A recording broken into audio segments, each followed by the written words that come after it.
പാലക്കാട് കേരള തമിഴ്നാട് അതിർത്തിയായ ഗോപാലപുരത്ത് ശ്രീ സെന്തൂർ ലോട്ടറി എന്ന സ്ഥാപനം കേന്ദ്രീകരിച്ച് നിയമവിരുദ്ധമായി ഓൺലൈൻ വഴി സർക്കാർ ലോട്ടറി വിൽപ്പന നടത്തിയ കേസിൽ ഏജൻസി ഉടമയായ ജഗദീഷിനെ കൊഴിഞ്ഞാമ്പാറ പോലീസ് അറസ്റ്റ് ചെയ്തു.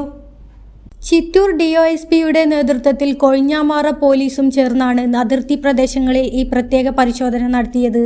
ജഗദീഷ് വാട്സപ്പ് വഴിയും മറ്റു ഓൺലൈൻ മാർഗങ്ങളിലൂടെയും കേരള സർക്കാർ ലോട്ടറി ടിക്കറ്റുകൾ നിയമവിരുദ്ധമായി വിറ്റൊഴിച്ചു. ലോട്ടറി ടിക്കറ്റുകളുടെ ചിത്രങ്ങൾ എടുത്ത് വാട്സപ്പ് വഴി ഒന്നിലധികം ആളുകൾക്ക് അയച്ചു കൊടുത്താണ് ഇവർ ഓൺലൈൻ കച്ചവടം നടത്തിയിരുന്നത്.